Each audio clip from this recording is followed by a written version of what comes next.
Welcome, everybody, to this week's podcast. Oh, not podcast, this week's live Ask Me Anything Mexico. Tonight, we're going to discuss, my main two topics. We're going to actually discuss three topics tonight. But before I start going into the topics, I want to say I haven't had time. One of the topics is going to be the status on my mother in law. I did do a live about checking into a hospital because I had that experience, and I figured, you know what, I should do that live. So the first thing that I'm going to do before that, and I haven't had a chance to really publicize it, but we had a great time on January 25th at our get together. Gringos Are Us. If you go to their page, they have a bunch of pictures of us together. We had a lot of YouTube channels there. We had Gringos Are Us, Truly Remarkable Life, myself, Carancita, which is also a very popular YouTuber here in Mexico. She came all the way down from Hidalgo, which is outside of Mexico City. And we also had two travelers in Mexico. And we had a bunch of people that showed up, and it was a great event. We should have it again. I really enjoyed it. I was kind of halfway there. Hey, Gringos Are Us. I was kind of halfway there and halfway out because the night before I also had to spend the night with my mother-in-law at the hospital. She was a lot of hospitals here, they require a family member to stay with the person that's being in their room with them, that's being treated. So I had to stay, and so I kind of was halfway there and halfway in and halfway out. But we had a great time. We're actually planning to do it next year, probably in Ajijic in February, 2026 in Ajijic. Actually, Gringos R Us just brought it up before I was able to get it out. But yeah, that's what we're looking at for next year. And hopefully, if you couldn't make it this year, that you can make it next year. It was really an enjoyable event, and we really had a wonderful time getting to know each other and talking to not only other creators, but also the subscribers that came from all the different channels. So it's great to see you guys. Really quick shout out to Rick Brandt, who's here, Terry Butler, Anna, Nerd Uno. You have some information that I'll share. Flying GSP, Gina from Gringos Are Us, Dying to Retire. Roberto Farias is here, and Jesse and Blaine, as always. Great to see you guys here. Great to see all of you guys. And I'm going to go into the next couple of things. I'll just structure it right now before, well, I'm going to tell you what I'm going to talk about tonight. The first thing I'm going to talk about is basically my status of my mother-in-law. She's doing fine. There was some permanent damage on her memory, but she walks around. She's mobile. We have her here at home. We got her out of the hospital. So basically we're pretty good so far. The only thing is that it's going to be a long road ahead. I'm going to be actually next week's live stream. I'm not going to be here because I'm going to be on a plane to Playa del Carmen. My sister-in-law and brother-in-law are coming in to take care of my mother-in-law and give us a break from, we've had this whole situation since it started since we took her to the hospital. So we need a little bit of a break. They're going to give us a break, and they're going to get my in-laws back to Monterrey and hopefully settled in with some care. But really quick, I wanted to go on the checkout process from the hospital. That's one of the reasons, well, other than letting you know that things are better. But I also wanted to go into, I went into the check-in process at the hospital, how it works here. And Laura, how's it going? Isaac, welcome. But I wanted you guys to know more or less what happened. My mother-in-law does have a private insurance policy. We were in a private hospital. The deductible was 50,000. I think I explained it to you at the very beginning that the deductible is depending on your policy, but it's by event. So if anything happens, she gets another stroke, it's the deductible's already covered. But we had to leave 100,000 peso deposit. Then, when she was ready to get out of the hospital, they actually put together the bill. They submitted to the insurance. The order was given in the morning to let her out, but then, of course, it took. In the United States, Isaac, how's it going? Flying Jesus. I already said flying Henry Liston. How's it going? But basically, they give you the bill and it gets sent to the insurance company. Whatever's not covered by your deductible and by your they call it co-insurance, where you're kind of responsible for the 10% up to a certain amount, and then anything the insurance didn't cover. And of course, we found a bunch of stuff that the insurance didn't cover, so we're going to have to go back and fight those charges. But they won't let you out until the bill is paid. We ran into a situation where the insurance was saying we paid, the hospital's charging you too much, these procedures were paid for, but they're trying to charge you extra. They shouldn't be. And when we went to dispute the charges, the hospital said, okay, well, you can wait another 6 hours for her to get out. Or you can pay the 13,000 pesos difference that you owe. So we decided to get her out of the hospital. But when we went back to the hospital the next day, because we told them to reevaluate, get with the insurance again to try to get and the next thing we know, they said, well, you need to get with the insurance company and file any protest you have. And if they need paperwork, you need to do it yourself, kind of thing. So the reason why I bring all of this stuff up is this is how the system works here. It's not like it is in the United States. You give your insurance card and you worry about a bill that comes in 6 months from now. And the same thing happens. You get 50 million bills and half of them are covered, half of them aren't. You have to fight for this or fight for that, or they send you a bill, but at the same time they submit the insurance and they see who pays first. So that's not that much different than maybe in other countries or in the United States. But what I will say is there's no way I would have gotten, I went into that hospital. I paid a little over $5,000. That was including the stuff that was not covered. And I can tell you right now that I probably wouldn't have walked out of any U.S. hospital only paying $5,000 out of pocket. So, it's different. I could say, oh yeah, it's just like that.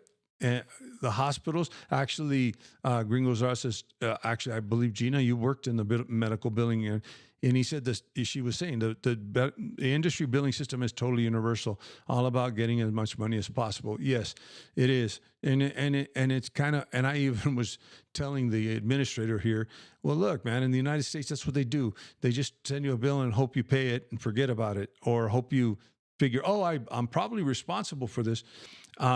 Not many people fight it or whatever, but in the end, one of the things that I want to stress about healthcare in Mexico is there is no hospital in the United States that I would have walked out with this situation, $5,000 out of pocket. And we're looking at certain charges that we feel that the insurance should actually, her stroke was actually related to high blood pressure. So what the insurance is saying, well, high blood pressure and stroke are two different things. So we have to get a doctor's note to relate the blood pressure with the stroke, which we're working on. So we may get some money back. So it's not a matter of, this is the final $5,000 that I'm going to pay, but it was $5,000. But at the same time, like I stressed the last time, you really need to have that savings account, high credit card, whatever it takes that you'll be able to cover it. So you're not worried about, you're in the middle of a heart attack and someone saying, sorry, we won't treat you because you can't pay. That's basically what it comes down to. The other thing, I was sitting down with Gringos or Us at this last meeting, and we were talking about the, the Mexican bureaucracy. And we were talking about the consistency of being inconsistent here in Mexico. Uh, and the reason why I say consistency about being inconsistent is because a lot of things are very inconsistent. You're going to find that with the INM offices. You're going to find that with any government. And I'm going to give you an example of what I went through with just the local government. You might have those issues with CFE. Um, um, and you have a lot of things that are going on there, that there's a lot of bureaucracy here in Mexico, so sometimes it can get very frustrating. And I'm going to give you some of the things, but the problem we have here is that you'll see a YouTuber say, regularization program is in effect. All you need is this, this, and this. And then somebody goes to they're out of Merida, and then you come over here to San Miguel, and they tell you, no, that's for Merida. That's not for here. Okay. So you really have to be very careful with a lot of these things that you see on Facebook, a lot of the things. I'm going to give an example. We bought the BYD. I let you guys know I was going to buy this hybrid car, the BYD, and we got it. We paid. Oh, and the Besses in Mexico. That was one of the YouTube channels. Besses in Mexico. Check them out. They're in Puerto Vallarta. They just started. And Ringuísimo, welcome. And the Besses in Mexico actually were there too. Another channel that was there. And they just got to Puerto Vallarta and they started their channel. So if you guys could support the Besses in Mexico, awesome. Go over there and check out their videos. They're just starting, and they give them that support. So where was I at? Okay. I'm going to give you an example of what happened to me with my BYD. Okay. A BYD, a car here in Mexico, you just don't walk out with it the next day or the same day, or you don't have the dealership getting your. Well, sometimes you can.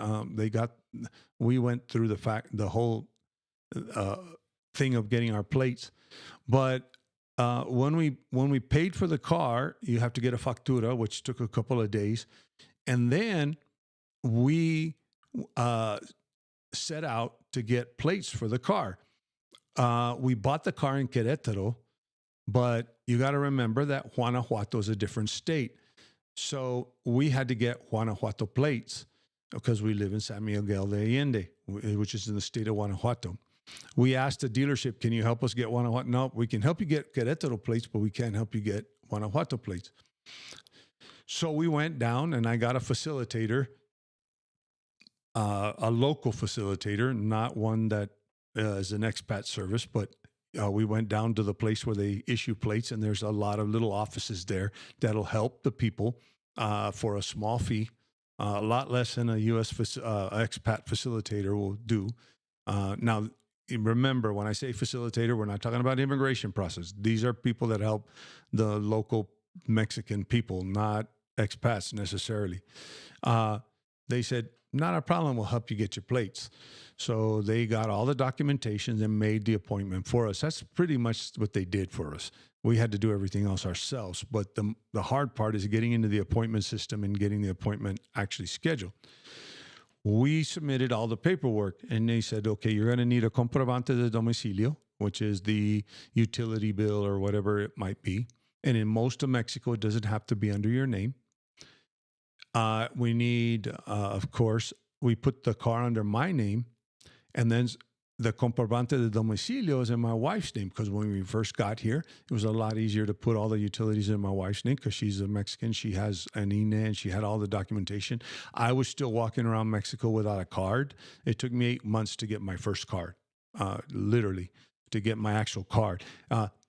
The funny thing was when I actually renewed my residency the first time, I had my card for like 2 months and I was already getting ready to renew, but that doesn't happen anymore. But this is when I first got here. So it was a lot easier for us to do everything in my wife's name.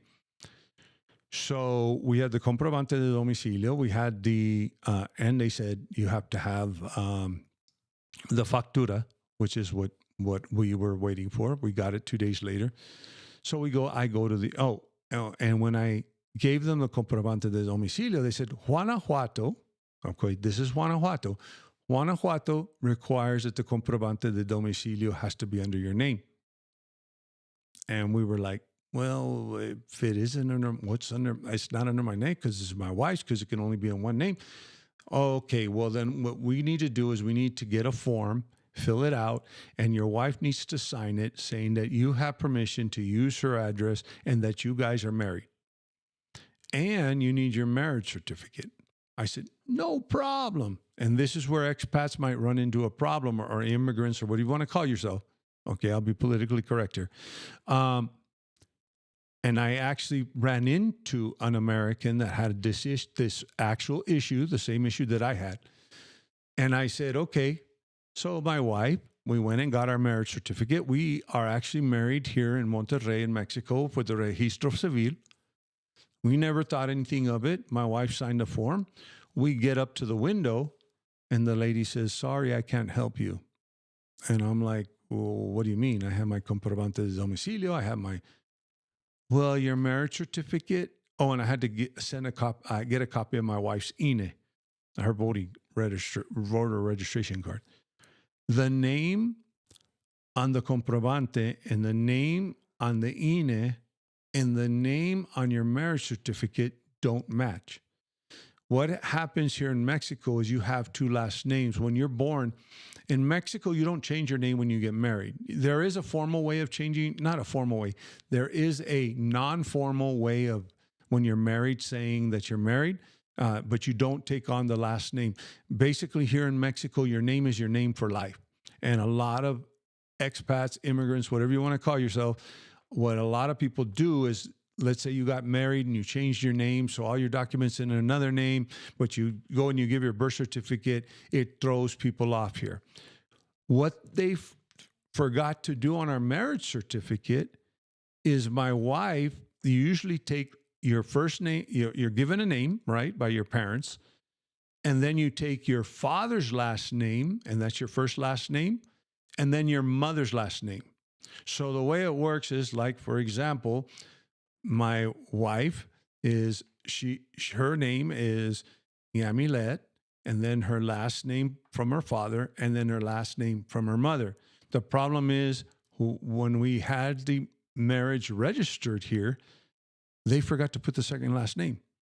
So according to the state of Guanajuato, the person in the INE, the person on the comprobante, and the person in the marriage certificate wasn't the same person.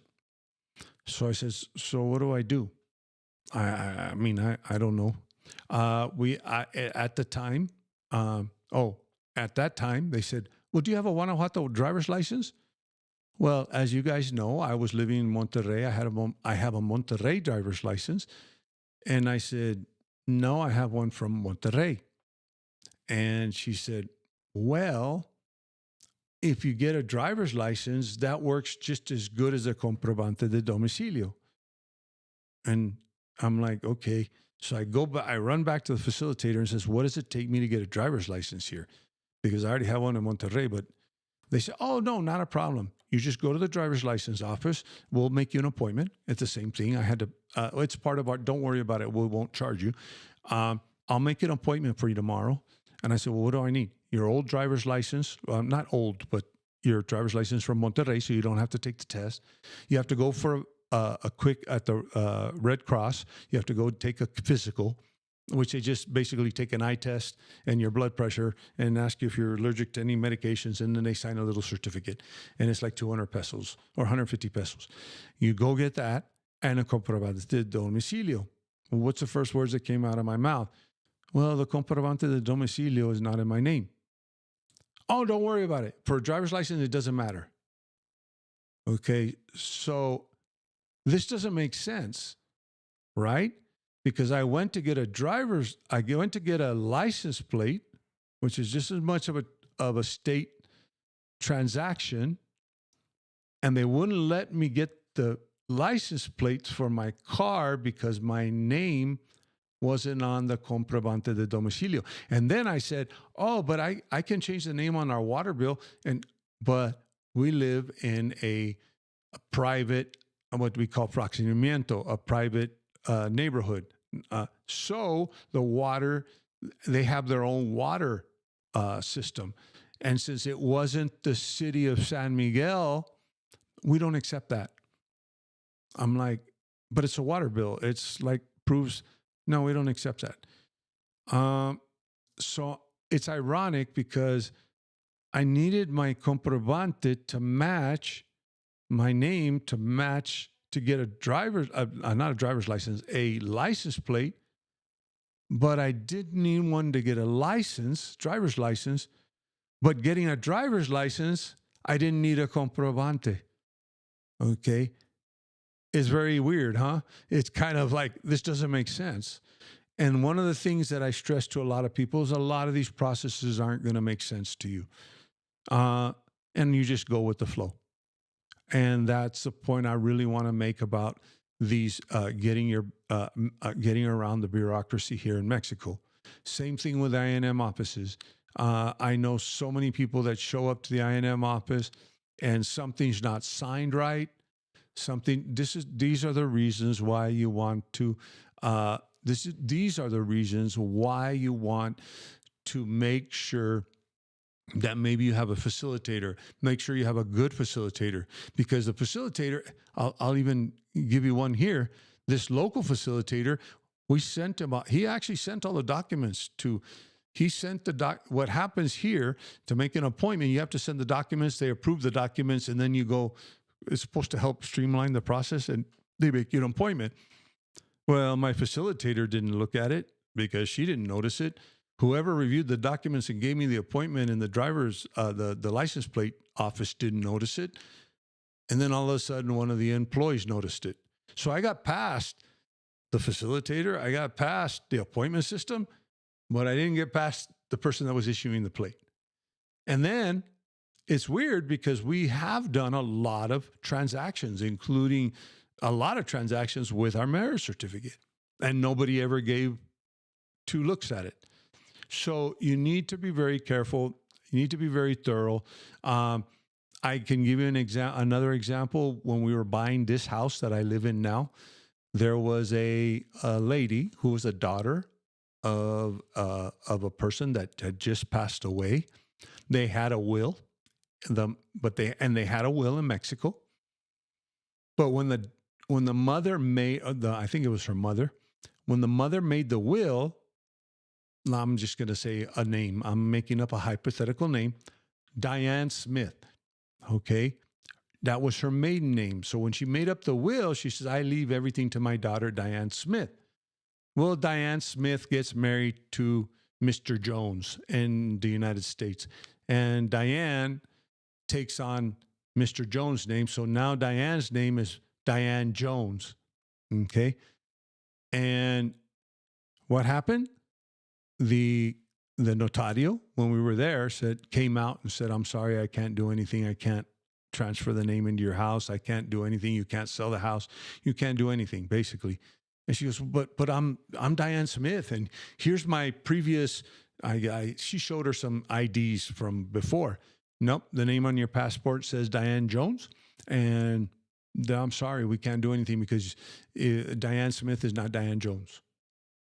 And that happened to them, and they had to go through a whole legal process to prove that she's the same Diane Smith that was in the will. So these are things that may sound trivial, but those are things that can really tie you up here in Mexico. So you need to be very conscientious of the name. When you put your bill, like for example, I have a middle name, okay? And I usually say Ernest Ibaka. No, I have my full name. I have my full name on my residency card because that's the name that matches my passport. And that's what they're going to issue you. So let's say you go to CFE and you say, I want to put it in Ernest Ibaka's name. You're going to have issues. You can and if you have 2 last names, if for whatever reason, maybe you were actually born in Mexico and you actually have a Mexican birth certificate, because there's a lot of Mexican dual national, dual citizens. Make sure that you get everything. Your voter registration. Well, your voter registration is going to match your birth certificate in Mexico, but all of that stuff needs to match. This is how simple it is. But then at the other thing is, what happens if you like go to another office and they say, okay, here's my residency card. Oh, okay, yeah, and no problem. I didn't have a problem getting a driver's license in Monterrey. I had to come up with my CURP, all my stuff in Monterrey, but I didn't have a comprobante de domicilio. And then here's the other thing with the comprobante. When I was there the second time, when I finally got my driver's license, I changed my driver's license to Guanajuato or to San Miguel de Allende. And I went in there with all my paperwork correct. And there was a poor man that came. He wanted to register his vehicle. He bought a vehicle here in Mexico. He just moved, but he was renting. And what happens when you rent? You don't have a utility bill. You don't have anything. So he was renting, and he had a utility bill, but from his renter. They told him, we don't take that. Sorry, because it's not in your name. And then he says, what other stuff can I have? Well, do you have a Mexican bank account? Yes. He brought his bank statement to prove through a Mexican bank account. Well, the bank, they did exactly what I was saying. They put Stephen F. Jones on the bank when he signed up. I don't know if he filled it out on the application or the bank's there, but he says, yeah, but F stands for Stephen Frank, or I don't even remember the guy's name. And he was having a hard time. And the reason why I know is I went to translate for him. I went to help him out. I said, hey, do you need some help talking? They were having issues communicating. He was grabbing his phone. And I figured I'd help out both the employee and him. And we went through the whole process. And he's like, yeah, but Stephen F. Jones, Frank, F stands for Frank. And here, my name, well, sorry, it doesn't say Frank. So I actually gave him the same. Look, you know what? Go down and get a driver's license. You don't need a comprobante de domicilio. The driver's license office is down the street, and I'll hook you up with my guy that can get you an appointment. So this goes to show you that these are little quirks that you're going to actually find are very. And here's another quirk. My wife has a very long last name. Okay. So when she signed her INE, she signed it on 2 lines because she ran out of room. And she kept writing, and then she wrote the rest of her name on the second line. When she signs any document here in Mexico, it has to match the signature on your INE. So my wife has to sign everything on 2 lines. Same thing with me. I don't have a long name, or I don't have it that we're run out of space, but they look at my signature on my residency card, and it has to match my signature. You can't play around with signatures here, neither. The signature has to match. So everything you sign, make sure that you sign it exactly the way or your signature matches what you have on your residency card. Or if you're a dual national and you got your dual nationality and you have your INE, make sure you sign that full thing. Legal documents here are very, very picky. Another thing about legal documents, I just saw this on Mexico Relocation Guide. Someone made I think it was Mariana from the Relocation Guide that said, hey, just a reminder, everybody, you need to carry your residency card with you. Now, there's a lot of trains of thoughts on this. I'll tell you what mine is, but I carry mine all the time. And if I lose it, and I go back to immigration to get another one. But in the past, getting a new card or a replacement residency card some people took up to a year to get their cards replaced. So Because of that, many people have made photocopies of their residency card, or they keep a copy in their phone, which I keep a copy in my phone because a lot of times they ask, "Oh, can we have a copy of your?" Hey, I'll send it to you or WhatsApp. But one thing that Mariana was telling them, and everybody like, "Well, I have a photocopy and I have a laminated photocopy." That is not legal proof that you're here. Immigration can detain you. Okay. Maybe they'll say, okay, I'll look at the card. One thing about the new residency card, it has a bunch of security features. An actual immigration agent can take a phone camera and look at the card, and there's certain things that'll show up on a phone. I don't remember what it was. They explained it to me, but they actually, the couple of times I've been checked, and I've actually been checked at the Cancun airport 3 times. For whatever reason, I stand out, and I was not traveling internationally. I was traveling domestically, but I got pulled aside and asked for my documentation. And the last time they actually scanned my card with a phone, and they said, we're looking for certain security features on the card. And that is what they want, the card, not a copy from your phone, not a. So what I do advise people, because I know people, certain people, especially older people, that say, I might lose it. I lost it already once and it took me, I'm not going to go through that process again. Okay, I get it. I'm not going to judge. Yes, I have done videos in the past that, you know what, you need your documentation. You need your documentation. And some people don't want to follow it. But if you don't want to follow it, and other people say, well, when I'm in Playa, I'm going to be in Playa del Carmen next week. We're going to we're going to go to Xcaret. We're going to jump in the pools. I can't have my residency card on me. What do I do? Okay. What I do when I'm traveling and I need to, there's usually in the hotel, there's a safety deposit box. But when I put that residency card in that safety deposit box, I have to accept the fact that immigration, if I don't have it with me and they do a random check, which I doubt they're going to be at Xcaret, but you never know, or on the way, they have a checkpoint for whatever reason. If I don't have my card with me and it's back at the hotel, they can detain me. I may have to send my wife, say, hey, can you please go back and get my card out of the hotel and meet me at the immigration office? But they can detain you, okay? Or I might be able to sweet talk the immigration agent into saying, look, dude, I got it back in my hotel. If you want to go back to the hotel, let's go back to the hotel. But I'm wasting your time. You're wasting my time.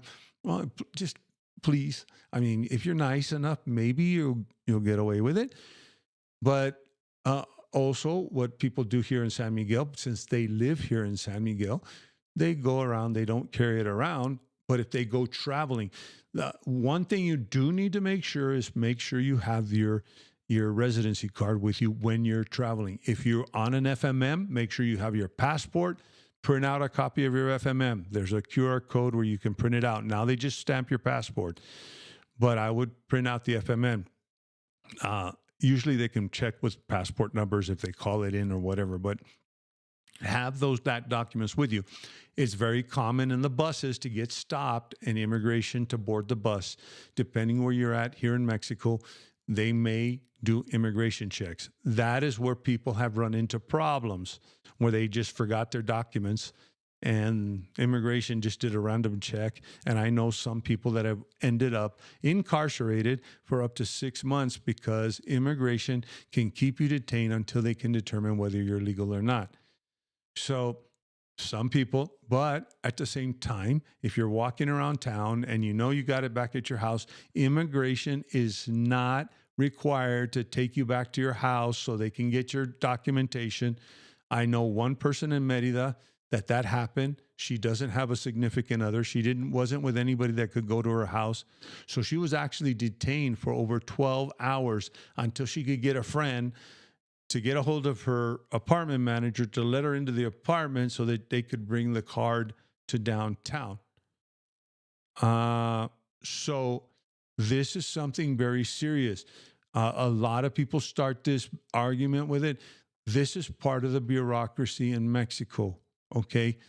This is something that you need to get used to, but at the same time, you can't get frustrated with it. It's nothing personal. That's just, and the other thing that's very interesting about the bureaucracy in Mexico is that, like I said, we've used my wife and I have used our marriage certificate like five or six times here since we lived here, and nobody cared. I mean, I'm not saying they didn't care, but nobody either caught it or they couldn't care less. They just said, okay, yeah, that matches. And then one time that I went to go get and we've done bigger things with our marriage certificate than getting a license plate. And one little thing of getting a license plate was an experience per se. But what I do is I always say, it's an experience. Just remember, everything that happens to you here in Mexico is an experience, whether it's good or bad. And even if it's bad, and what I mean is minor bad, basically, since it's minor bad or whatever, you can take that and kind of build on that so you can build your patience. Let me put it this way. My wife is a Mexican citizen, and she gets just as frustrated with the system. All Mexicans do get frustrated with the system.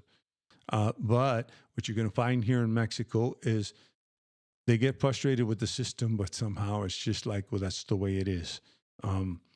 Unfortunately, you might not like that attitude, but that's the attitude here in Mexico. I'm not going to go there to argue whether it's right or wrong. I'm just here to tell you so that you'll know that to get your ducks in a row.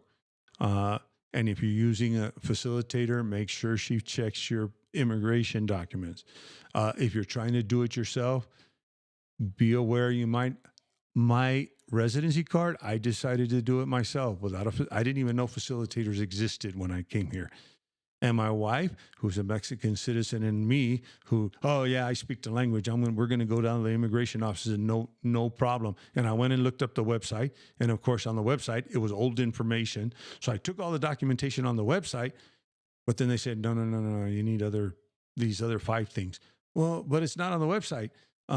Yeah, well that information is like 3 years old, and that's I saw here on. Somebody posted in one of the expat groups that, here's, I just got an appointment for Las Vegas, and here's the financial solvency requirements. And it was like $2,500 a month.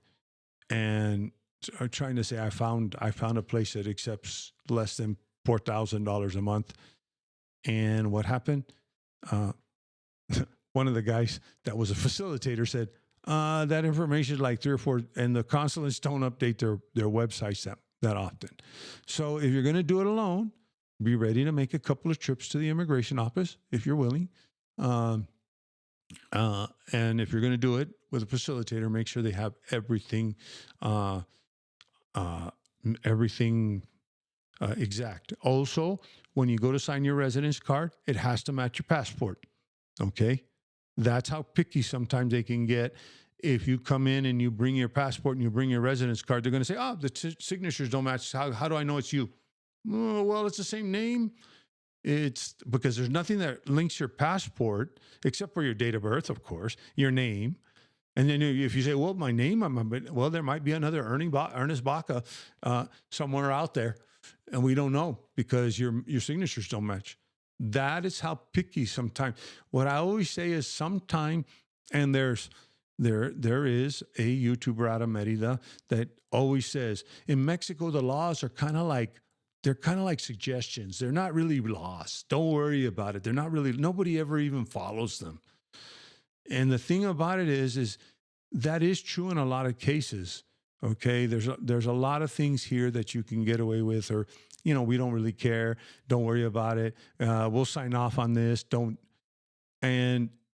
the problem is that you walk in, and I'll tell you what, maybe if I would have gotten a different license plate inspector or whatever it was that's giving out the license plate, They might have, as a matter of fact, when I went in, they have a guy that checks your paperwork and he puts it all together and then he puts it in the computer that you showed up for your appointment.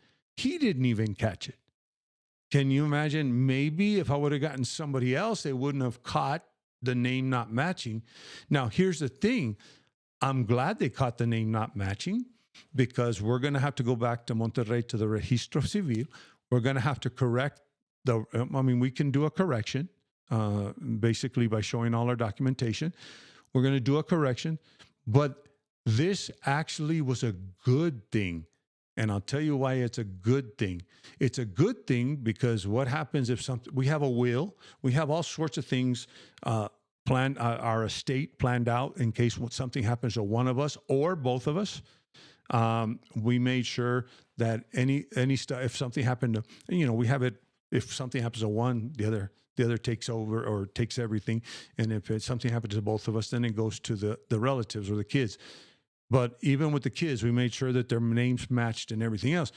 If something happened to my wife tomorrow or me tomorrow and I pass away or she passes away and we need to settle the will, guess what happens even with that we're married? Because it says on our will, my name, her name, our full names, and that we're married. She shows up with a marriage certificate saying I'm the same person in this will because that's another catch. That she's married because in the wills, you have to do all of that stuff.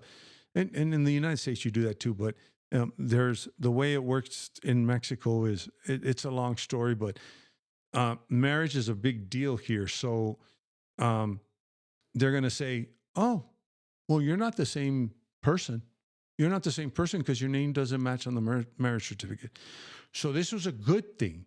And that's one thing I want to stress about this. It's kind of like, let me put it this way. I walked out of the license plate office pissed off. And not only did I walk out of the license plate office pissed off, like, why do I need to go get a driver's license? And then this is stupid because this was me thinking, this is natural. Why the heck do I have to go get, and here I don't have to prove where I live I can use anybody's address over my driver's license, but then I can use my driver's license, but I can't use, it doesn't make sense, right? But instead of getting angry, I even told my wife, dang, good thing we saw this. Not only that, good thing I'm going to go get a driver's license because now I know in Guanajuato, if I need to do any trámites, I don't even need to I use my driver's license for everything. I don't even need a comprobante anymore. Your driver's license is your comprobante here in San Miguel de Allende. So I told my wife, thank God. Whether I walked out frustrated or I didn't walk out frustrated, it was like, yes, thank you. Thank you for whoever caught that. Actually, it's more like thank you for the driver's license person, or not the driver's license, for the license plate person for seeing that. Because if she wouldn't have seen that, I could have had some major, major problems later on. So one of the things you really need to do is make sure your names match, make sure your signatures match. And so make sure that you get everything done. The last subject that I wasn't planning to talk about, but it's the talk of the day. And I'm not going to go into politics, but before I do, let me take a drink real quick.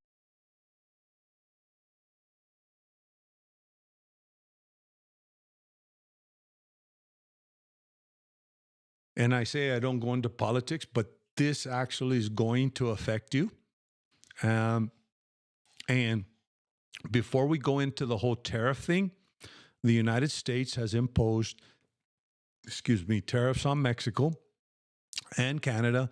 And Canada and Mexico are basically saying we're going to retaliate. It's a trade war. Long story short, nobody loses. Prices are going to rise here. And they're also going to rise in the United States. The people that are going to suffer is the people, everybody, basically. But here's the thing. The exchange rate, as a result, the peso has gotten weaker. So it actually got up to 21.6 today. The peso went up to 21.6. But guess what? I know everybody's going, yes, yes, it's back. Because there was one point that it hooked up like about a year or two ago. It was like at 17. The peso was really soaring. Before you start going, yes, yes, you need to understand your dollar is going to be worth more here in pesos. You're going to be able to get more pesos per dollar, but you have a problem. When you have a tariff, and this is what they're trying to explain to people in the United States, and nobody wants to listen, there's two attitudes. I don't know what you're talking about because we're going to punish Mexico. We're going to punish Canada. We're going to punish China. And everybody doesn't realize that you're not punishing China, you're not punishing Mexico, and you're not punishing Canada. Basically, what a tariff is, and I will tell you what a tariff is. I worked for United States Customs Service that collected tariffs, and I did customs fraud investigations before we became Homeland Security. A tariff is a tax. Long story short, it's a tax.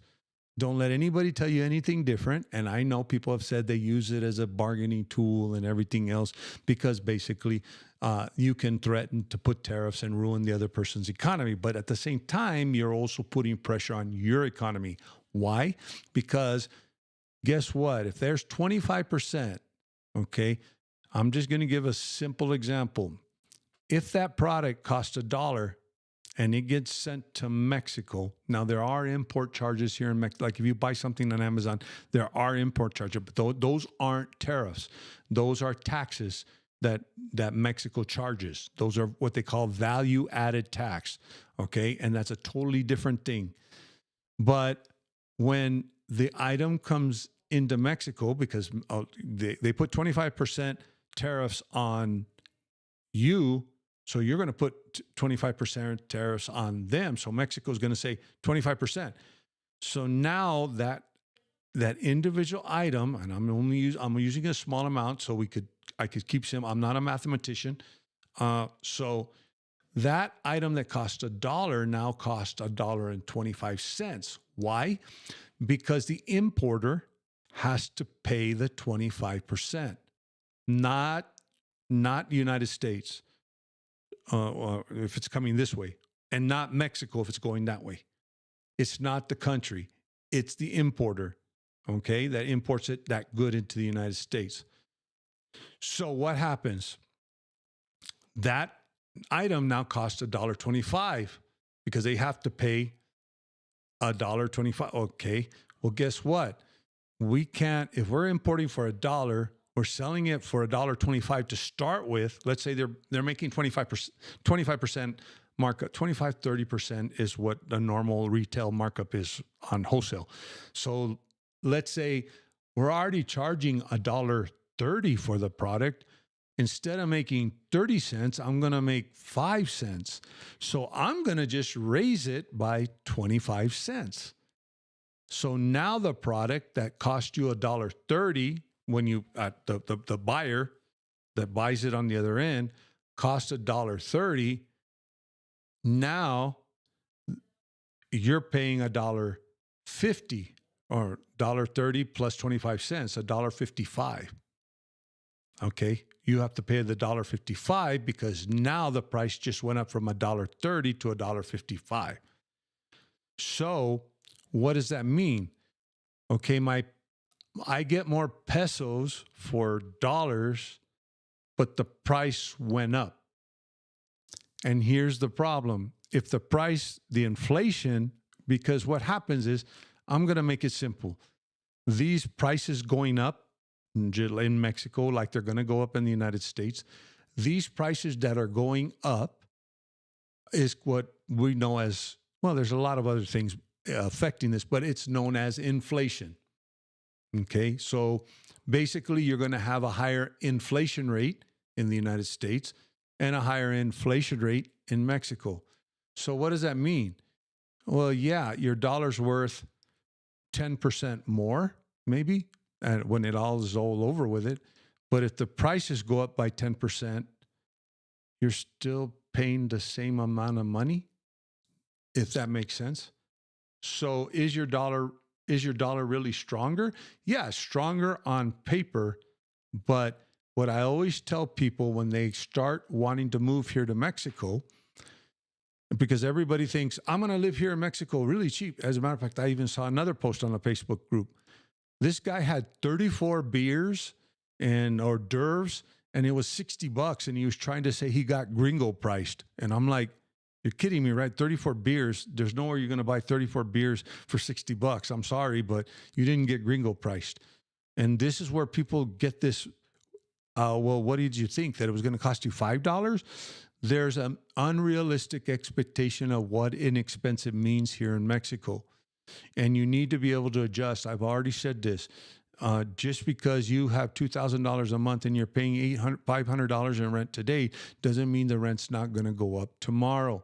Or just because you're making $2,000 and it's worth a lot more pesos now doesn't mean it's going to be the same amount, not the same amount of money out of your pocketbook. So you need to adjust for these changes. I'm not saying don't come here because it's not. No, I'm saying you need to be able to look at the numbers and look at what it costs you. What my father-in-law always tells me is that he's an economist. He was an economy professor at one of the most prestigious universities here in Mexico. And what he tells me is you never look at the value of your money, okay? He says you look at what you can get. The value is in what you can get with that money. For example, this is an argument that I made to a friend of mine, okay? It got a little bit political, but I'm going to make that, I'm going to explain the argument. This individual was trying to say that, and this is the attitude, and I'm not going to go into politics, but this is the attitude in the United States. We're going to have to suffer, but we're going to make them suffer more. And you're going to have to sacrifice and pay higher prices and everything else. And I'm going to have to pay higher prices here in Mexico too. But the point I made was I have a better life here. I have a nice house paid for. Most people in the United States, they owe money on their mortgage. I have a car paid in full. Most people have a loan on their car. And I also have I pay $300 a year in property taxes compared to my $11,000 in Texas. So what am I getting? And my pension is not what I was making in the United States, okay? You take in the government, you take a reduced amount of money. So I'm not making more money. I'm not working. So but I have a better life. Why? Because with the money that I have, although prices have gone up, inflation and everything else, I can get more here than I get back in the United States. So what you need to really look at, my quality of life here is a lot better than if I lived in the States, even if I lived in a very inexpensive place. So yes, it is cheaper to live here, but don't come here with the attitude that you're going to live like somehow like a king on $2,000 a month because it's so cheap. No, it's not. Now, can you make it on $2,000 a month? Absolutely. Absolutely. But you're not going to be driving around in a BMW, and you're not going to have, as a matter of fact, you probably won't even be able to afford a car unless you have the money saved away. But you might have to take public transportation. And those are little things that you need to look at. But I'll tell you what, the people living here on $2,000 a month, maybe they don't have a car. They love it that they don't have a car. Actually, I have several friends that don't have a car, and they'll tell you, best thing I ever did. I exercise more. I can walk to, they live in an area where they can walk to everything. I can walk to everything. I get more exercise. I'm 70 years old, and I'm actually, I feel in better shape now than I was when I was 50 because I'm walking everywhere. So, those are the things, I mean, but we're so programmed into your car, your job, the size of your house, gives you status, I guess, in certain countries. And it's the same here in Mexico. There's a lot of people that drive around. You know, I have to drive a BMW to try to make people think I'm rich. all of that stuff. So this is not something new. It's not something that's only in the United States, and it's not, but that's what we're going to have to, when you look at the value. That's another thing that I warn everybody when we're looking at the value of the peso. Now, I know if somebody hasn't already asked, why would the value of the peso against the dollar go down? Or why would the exchange rate go up to 21.6? The reason why, and I'm going to explain to you, and I got this from an economist. I'm not the brightest, I don't know, what's it? I'm not the brightest, I forgot the saying, but I'm not the brightest tool in the shed, okay? See, I can't even, I don't even remember the saying. But I even asked my father-in-law, how? Because the United States is going to ruin their prices are going to go up. They're not going to get products. I think GM is saying that they're on Honda. There was a couple of car companies that said they're going to halt production. And the U.S. economy is going to tank. I'm telling them, so then why, if the U.S. economy is going to tank, would the value of the dollar against the peso go up? Because, to me, it doesn't make sense. Okay, I'm going to be perfectly honest with you. It didn't make sense. And what my father-in-law said, you need to understand, first of all, right, the United States, whether you want to argue it or not, their economy can withstand a little bit more than Mexico. If this trade war goes into effect, really into full effect, the Mexican economy is also going to suffer. And it's kind of one of those things where one economy is kind of a little bit better off. I can absorb a little bit more damage than you can. That's what he's explaining to me. So the United States is going to get damaged, but at the same time, Mexico is going to suffer damages. Why? Because they're putting tariffs too. So items coming into Mexico are going to be more expensive also. So if you go to Amazon and you order something from Amazon US, you have to pay a shipping charge. Then you have to pay a value-added tax. Usually, most of the time, if I order something from Amazon, it's about $5 more, $10 more. Depending if it's electronics, it's like $20 more. And then I pay the extra $20 because I don't want to go to the United States. I mean, by the time I go to the United States and get it, I can just order it. Well, that $20 more is going to be another 25% on the value of what you just purchased on top of the $20 more. So now instead of $20, I'm going to have to pay $40 or $50 or even $100 to get that same item that I was only paying $20 before to get it from the United States, from Amazon. So we have to see what happens. Now, here's another, and Michael just talked about it. China's the one that might benefit from all of this. China, BRICS, if anybody hasn't heard of BRICS, I believe it's Brazil, Russia, India, who's the C? I forgot the C. They're the different countries. And South Africa, I forgot who the C is. But it's a trade alliance that's been made. Mexico has attended some of their conferences. Also, Mexico has Trudeau from Canada has said that, okay, well, if the United States doesn't want to do anything, let's make a free trade agreement between Mexico and China. Yeah, China. One of the most, it's China. Thank you, Gringos or Us. I'm kind of out of it. I'm tired from all of this stuff. And if I couldn't get the brightest tool in the shed, you know what? That number one, I'm not the brightest tool in the shed. And then not only that, but like I said, I'm pretty tired and worn down from everything that's been going on. So but it's China that. I apologize for not even thinking of it. And actually, China is one of the biggest players in this whole thing.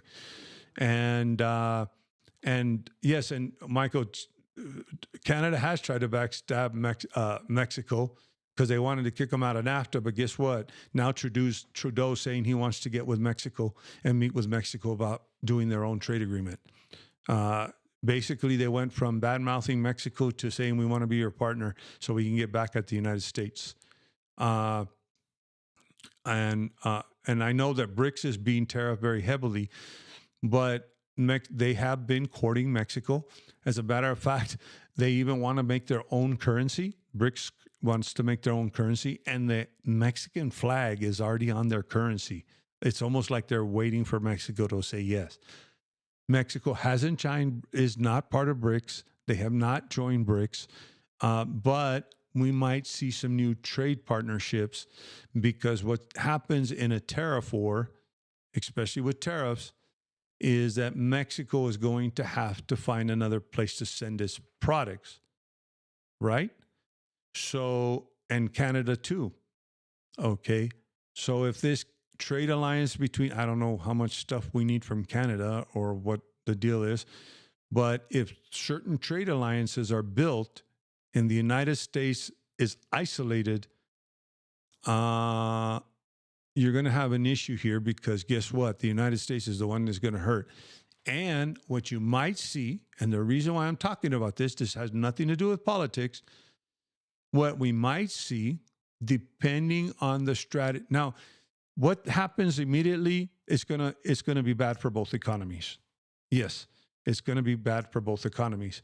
And what happens immediately is going to be rise in prices on both sides. But if politically Canada, and which I really, not that I don't care about Canada, but this is a channel about living in Mexico.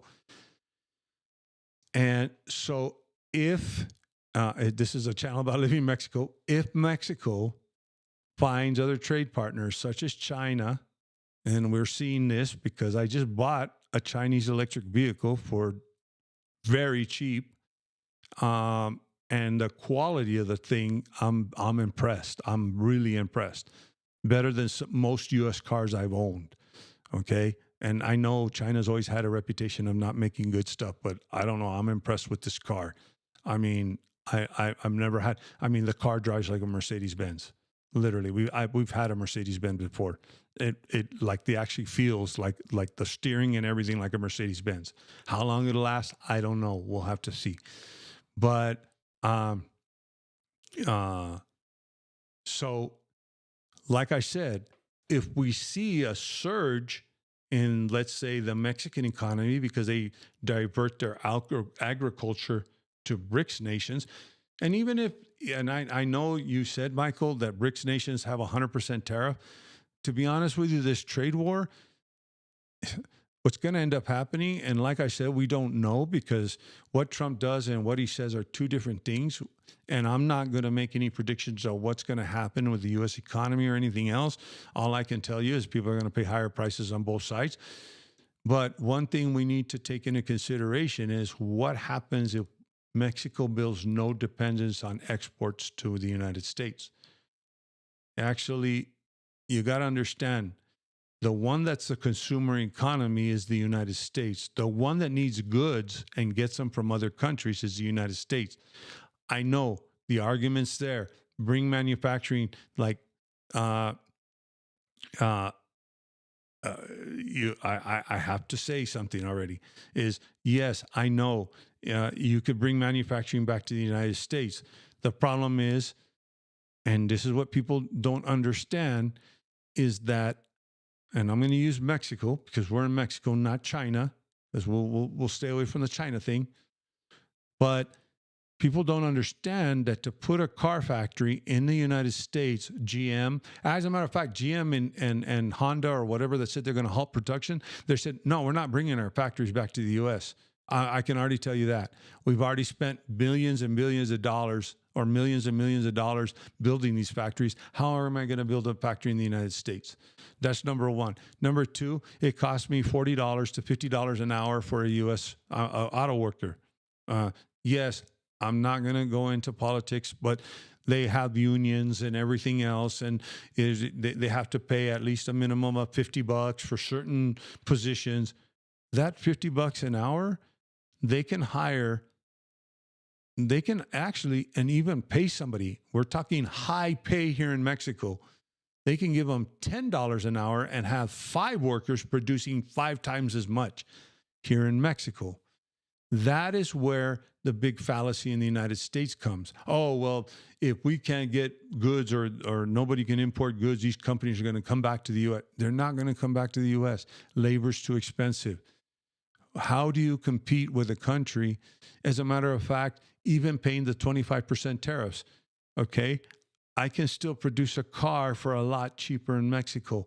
Why do I want to go back to the United States?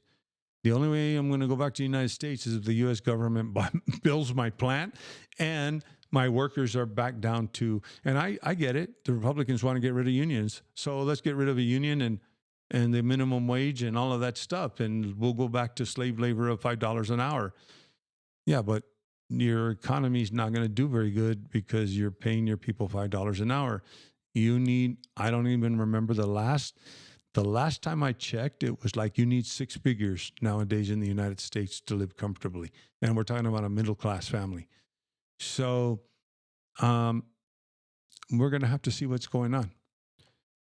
So that's one thing I wanted to discuss. I know there's a lot of, and I would do a video right now, but I'm just so busy. And next Sunday, we're not going to have a live because I'm going to be on a plane to Cancun. We'll fly the Carmen. To take a break from all the stuff that's been going on. So we need to get excited about the exchange rate, but at the same time, we're going to have to see the effects in price increases here, stuff that I'm used to paying. And here's the thing, inflation has hit me. When I first moved to Mexico,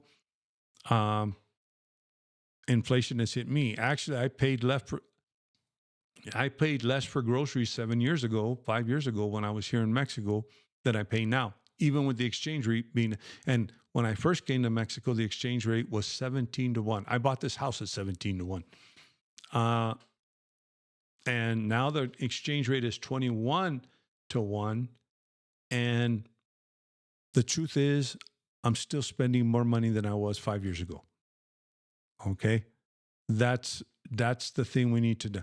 Now, here's the thing where we really have to worry, and I'm telling you right now, where we really have to worry and where we'll see the peso strengthen against the dollar is if the U.S. truly goes into a recession, their stock market crashes and all of that stuff. I mean, I'm telling you right now, I'm reading everything from everything's going to get fixed to the end of the world is coming, okay?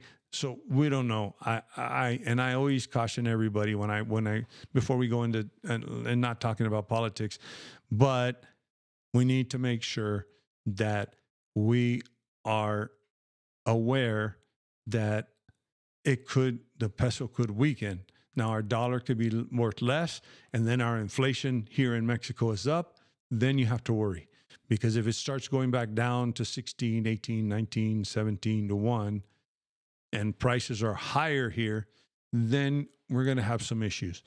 As long as if the exchange rate keeps going up, as long as it keeps going up with, or at least equal, your buying power is still the same. As long as your buying power is still the same or better, then you're golden.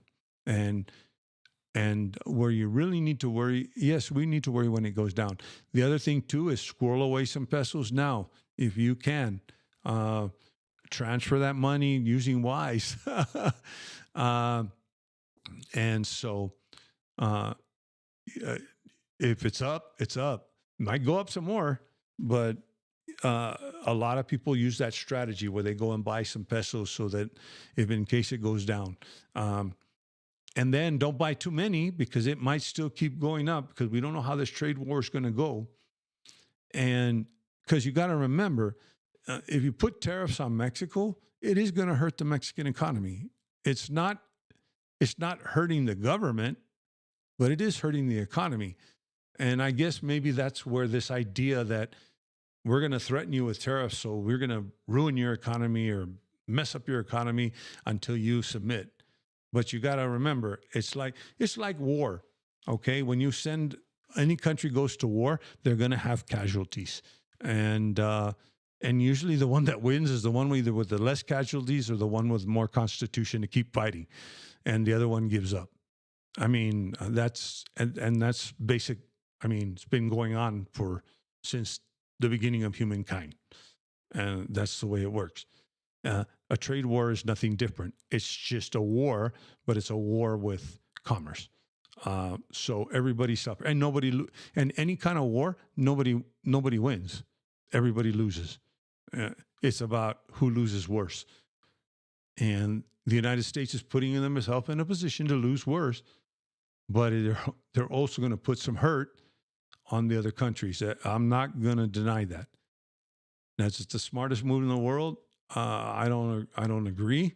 The thing that made Canada, Mexico, and the United States very powerful, even against China, was because we had free trade. That was the whole idea of the free trade agreement. We don't need you, Russia. We don't need you, Russia. We don't need your oil. China, we don't need your cheap products. Oh, well, there was some time that it actually, all the companies went over there because of manufacturing cheap products, but that was the idea. And let's see. Let me see. Peace talks. Worry if the market loses confidence in the dollar and looks at alternative. The U.S. is a fiat economy. That's why Trump's threats BRICS. Yes, you're completely right, Pete. And it's also the other thing that my father-in-law reminded me. Okay, Mexico has a lot of foreign investment, right? Okay, what happens if the Mexican economy starts suffering? Then your investors are going to say, well, I'm not going to put money into that economy. So a lot of this relies on not just the U.S. stock market, but it's going to rely on our stock market too. And it's going to rely on the U.S. stock market, because if it starts to crash, then the value of the dollar globally is going to even go further down. Yeah. Let me see here. Oh, Lisa, the bestest, Terry, you were asking how my mother-in-law is doing. I know you came on a little late. Actually, she's doing better. She lost her memory, her short-term memory. I think I mentioned this in the last live. We're still dealing with that, but she's mobile. We caught it in time. My in-laws are coming. My brother-in-law and sister-in-law are coming to take care of them and take her to her first therapy sessions for about a week, and then take them back to Monterrey. And I'm going to take my wonderful, beautiful, awesome wife to celebrate her birthday now in February to Playa del Carmen. We already had it scheduled, and this month is her birthday, and we're going to go to Playa del Carmen, and we're going to get a little bit of a break from all of the commotion. Peace talk. The U.S. is in a position to truly isolate. The people will have to pay the tariffs and do without what they can't afford. Gringos don't handle austerity. Yeah, actually, Pete. And the thing is, the problem you have right now is you have a lot of people sitting there saying, no, well, you know what? If it means, well, I think Colombia did want to accept some deportation flights. And then they were like, we're going to tariff Colombia. And then Colombia's like, go ahead. And then everybody's like, oh, it's okay if I have to pay $1 more for my coffee, as long as we get these criminals out of the United States. It's like, well, when you start paying $1 more for your coffee, you're not going to be able to go to, it's not going to cost you $1 more for your coffee. When you go to Starbucks, instead of paying $15 for an order, you're going to pay $30 or $20 for an order. The American people haven't seen the ramifications yet. And of course, the Mexican people haven't either. I'm not going to take one side or the other. And actually, Michael, you have a great point here. And this is the point I try to make about buying power, and not only buying power, but just a better life here. calmer, no stress. I'm not worried. You know what? Uh, I get inundated by, I wake up every morning and I have Apple News, and it's sort of like, you know what? I take the different attitude. I mean, this is a very serious thing that's going on in the United States. Um, and I sit there and say, let's look at the news and see what kind of circus is going on today in the U.S. And of course you get a lot of the mainstream media. Nobody's really standing up to anything that's going on. I don't know what's going to happen. I'm not. As a matter of fact, I worked for the government for 30 years, and a lot of these systems that were put in place where I was protected and everything else, they're trying to get rid of them, and they're trying to circumvent them. And I made this clear the last time, and is that I tried to make this very clear. There's a legal system and everything that handles all these things. If just because a president signs an order doesn't mean it has to go through. There's ways of taking it to court. But here's the issue. We don't know what's going to happen, because they might take it to court, and all of these things that's been going on may be quashed, okay? For whatever reason, whoever's fighting against it. But at the same time, they may not be quashed. If they're not quashed, then we worry about it. Then we talk about it on this channel. But until that happens, I can't tell you, because there's no use in saying the world's going to fall apart if it hasn't fallen apart yet. When it starts to actually crack, and yeah, it's cracking, but when you start to see the cracks start to separate, then you worry. Because I don't want to stress. And I'm just like, oh, well, it's entertaining. But it is, I can see for the American people waking up every morning and not knowing, for federal employees, not knowing if I'm going to have a job. They just fire. And actually, I'm in federal law enforcement. I even thought I kind of had an idea. I'm not surprised, because the FBI was the one that investigated him for a bunch of stuff. But they went and fired a bunch of FBI agents, and you just don't do that in the government. I mean, you have certain FBI is not civil service. A lot of people are not aware of that. FBI is what we call accepted service. So they can fire an agent basically with less evidence than maybe when I was an agent in my agency, because I had civil service protection. But even the FBI still has certain protection. They can still appeal the firing and everything else, and there's a whole system. The only difference is their system, they go through a regular federal court, and in a civil service person, if they get fired, they go through the civil service court, which is a totally different an administrative court. But in the bottom line is that if for whatever reason it goes up to the Supreme Court and everything else, and the Supreme Court somehow figures out a way to dance with words and say it's okay to fire the FBI agents, then we're going to have some issues. But if it gets up to the Supreme Court and those people, but I can understand how stressful it might be for a government employee to wake up in the morning and hear that half their agency's been fired. I can understand that. And this is why I brought up Michael's, he's talking about the quality of life here. It's not just about living here cheaper. It's about not having any stress. It's about not waking up in the morning and not knowing if I'm going to be able to pay my rent, because my rent's going to go up by double.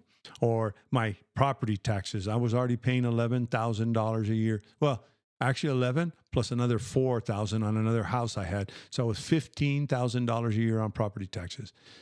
In order to have a house, to own a house that I had both of them paid off, I still had to shell out, minus utilities, minus internet, I still had to shell out over $1,000 a month to maintain those houses.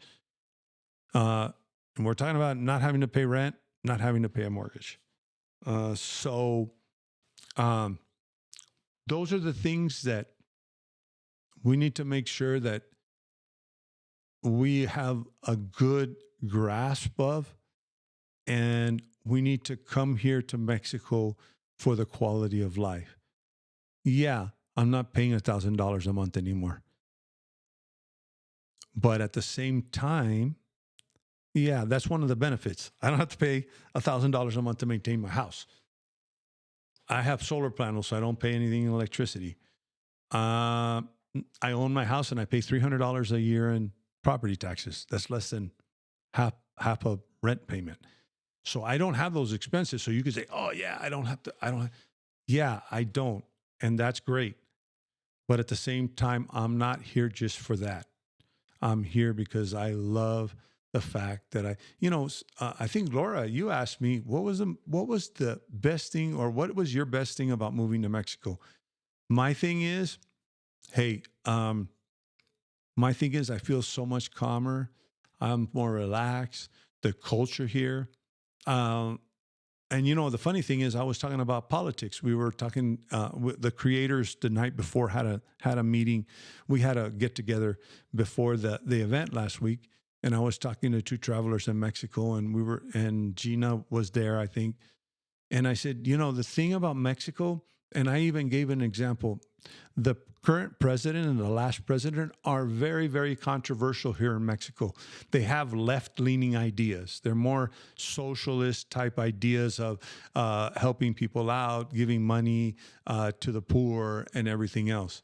And Mexico's very classist. Okay, so there was a very big, these last two elections have been very, very controversial here in Mexico. Just like Trump, it's not as controversial, but they have been, I mean, literally, they're very controversial, both president. Now, I think the Mexican president now, she's handling all of this very professionally, very presidential, a very brilliant lady. She's got a PhD in environmental science, I think, if I'm not mistaken.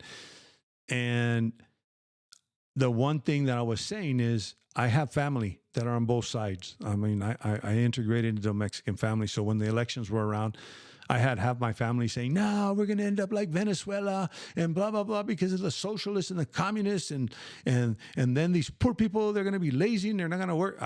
Trust me, I hear the same things I used to hear in the United States about welfare and all of that stuff. Okay. This is no different. Mexico's the same. But at the end of the day, we're still a family. And actually, when you're arguing, when one side would say, oh, yeah, we're going to end up like Venezuela. Wait a second. Your mom gets a check from AMLO for you know what? You're right. I don't agree with everything, but you're right on that. My mom should get a check. So people here, and then here's the other thing that I was telling everybody, and I think Mark, I think I was telling you, the thing here in Mexico is a family is family and a friend is a friend. If a friend sees you as a friend, you're friends for life, you're family for life, and you're not that. And the thing about it is, even with what's going on in the United States, and I even said this to a couple of people saying, yeah, is there going to be animosity towards the United States? Yeah, Mexico's going to hate the United States probably. A lot of people are going to hate the United States. But are they going to hate you because you're an American? No. Because if they're your friend to begin with, you're my friend and you'll always be my friend. Whether I agree with the United States or I hate the United States or not. Now, I'll tell you what, go back to the United States and families are breaking up because one side or the other. I mean, I said it's so polarized. It's one side or the other. So that's one thing about Mexico. It's the quality of life here. That's what's expensive. Tom, when we were here in San Miguel, and this is what I'm just talking about, every day I was greeted by locals with buenos dias, buenas tardes. As a matter of fact, people even walk next to your table and say, have a good meal, buen provecho. People are totally different here.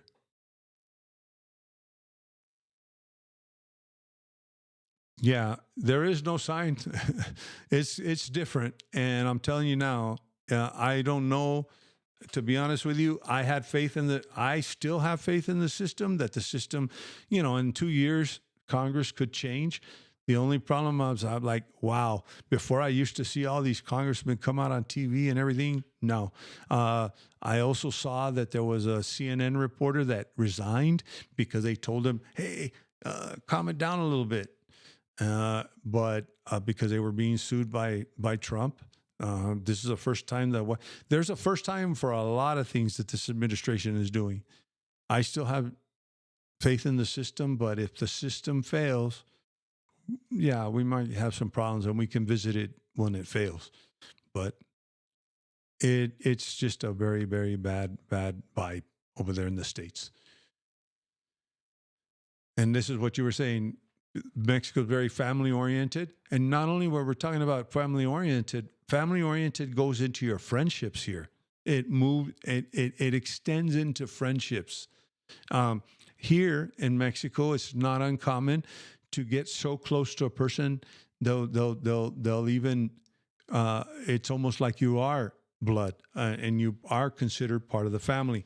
And it's very, very, very, very common to be so close to somebody that you actually treat them like a brother or a sister here, or they accept you into the home. It's very family oriented, very, a lot of good values here. Everybody in the United States talks about, we want family values back. Well, you know what? There's already family values in other countries. And that's why I tell people, yeah, you might get some stranger saying, get out of here, gringo.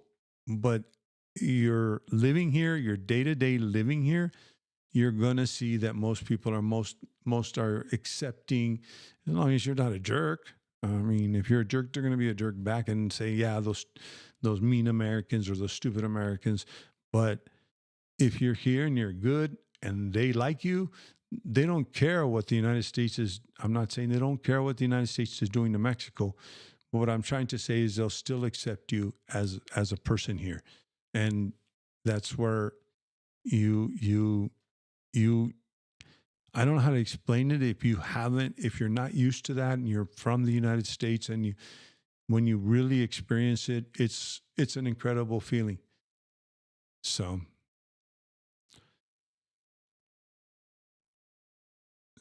let me see.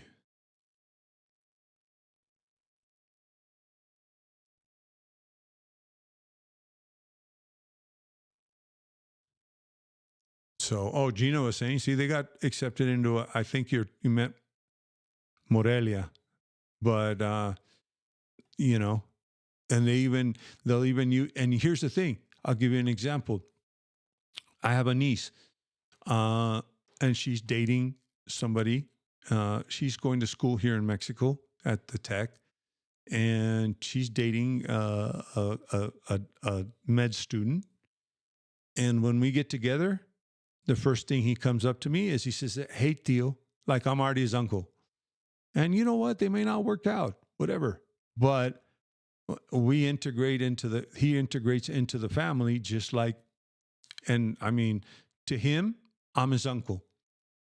It doesn't matter.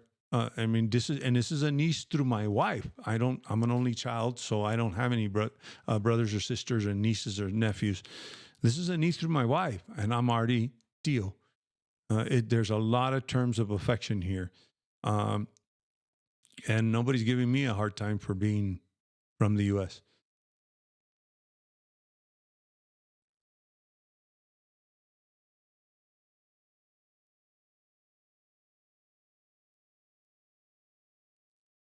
So let's see here.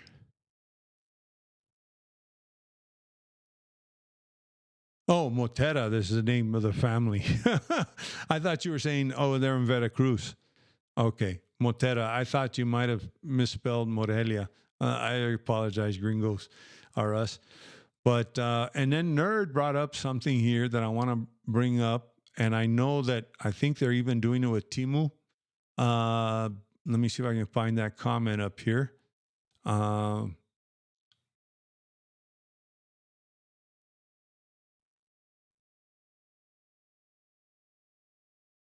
and I think Roberto, you asked about the tariffs, and I went into the tariffs a little bit. Okay, something new: AliExpress is now collecting taxes on all sales or items going to Mexico from China. And actually, and then here's another thing that you're saying, and you're required to have an RSC or CURP. Um, I think Mercado Libre started doing that also, where you need to have an RFC, or if you don't have an RFC, you have to pay an extra, like if it's like a tax. Uh, And yes, AliExpress is doing that. You used to not have to pay, but a lot of that nerd is actually the VAT tax. I think that China was getting away with sending a lot of stuff. What was happening too from AliExpress, and I know this because I've ordered things from other countries like Europe or whatever, they declare it on a customs form and then they send it DHL. And a lot of times what they'll do is when customs gets a hold of it, they will say, okay, you owe $50, $20 in value added tax. Then you have to pay DHL, which pays SAT, to release the product. And that's what was happening a lot with AliExpress. Also, one thing to note on Amazon, all of that is already included. So when you go in Amazon US, and I use Amazon Mexico and Amazon US, and I shop both for the same item because sometimes if it's already been imported into Mexico, it's actually cheaper. I can save $5 or $10 on the item. Sometimes it's more expensive. But when you send something from the US, you'll notice it'll say import charges, and then it'll say shipping charges. Those import charges are that same tax that you're paying with AliExpress. What AliExpress is doing is they're cutting out the middleman in the sense of you have a DHL package, and it's worth $400. You now need to pay us, well, not $400, but 1,000 pesos. You now need to pay us 800 pesos to release it.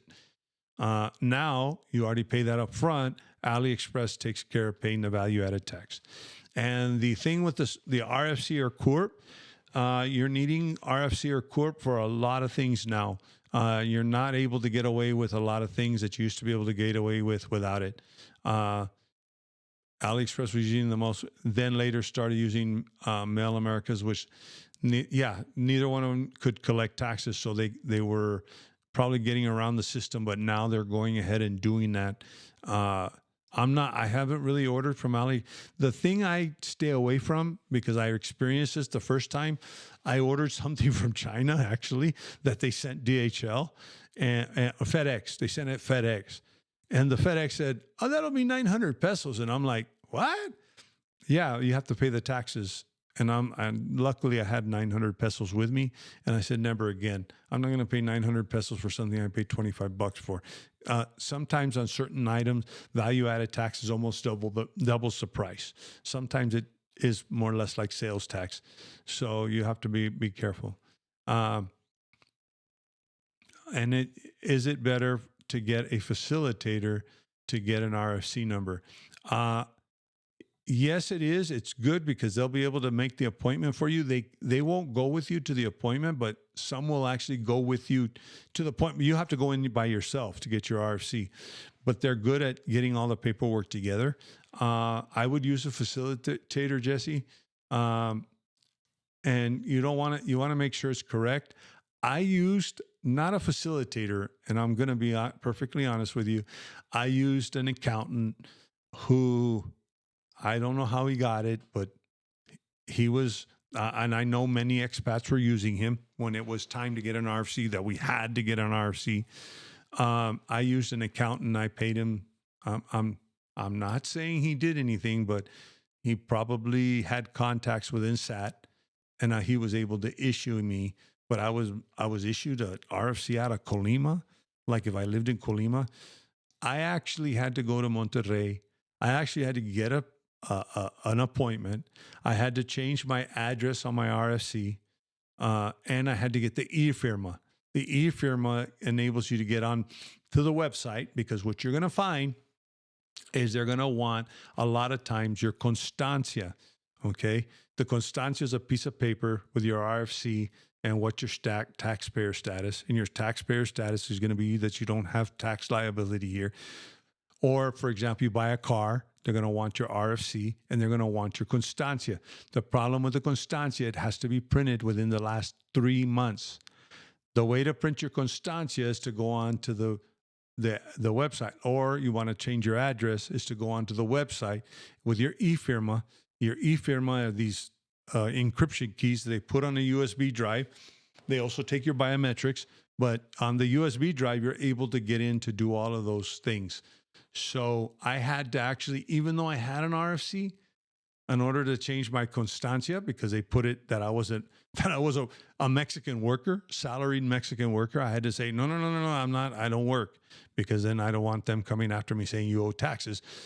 And I had to change my constancia, my status, my tax paying status, and I also had to change my address.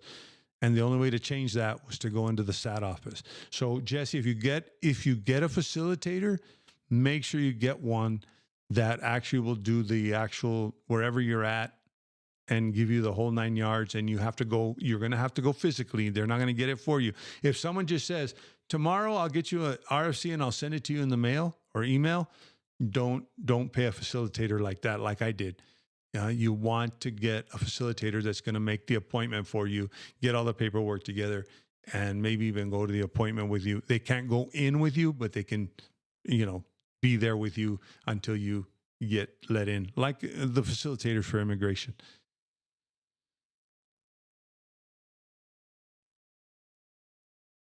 Oh, Laura, this is good. FYI, some SAT offices are not busy at the end of the day. Go into the last hour and someone will help you make the appointment without cost. I personally did this last month. Awesome, Laura. Yep. And this goes back to the consistency of being inconsistent. Because I will tell you right now, in Monterrey, when I went, they just gave me a piece of paper and says, you need to get on the website and make an appointment. We can't see you. Sorry. It's too bad. So sad. But check with your local office. Here's the thing. What I did, the way I found out I had to go to the office, make an appointment, is I went physically to the office. And if your SAT office in wherever you live is like where Laura's at, then they'll tell you, hey, don't worry. We'll get you an appointment. We'll make you an appointment. This is what you need, blah, blah, blah, blah. You might go to another SAT office like I did. They give you a little pamphlet in Spanish saying, here's all the stuff you need. Go to the website, make an appointment, and we'll see you later. So that's how consistent inconsistency is here in Mexico. So, all right. Well, what do you need a RFC for? Okay, Besses in Mexico has a very good question here. Hold on just 1 second. Let me take one more drink, and I'm going to probably wrap this up after this.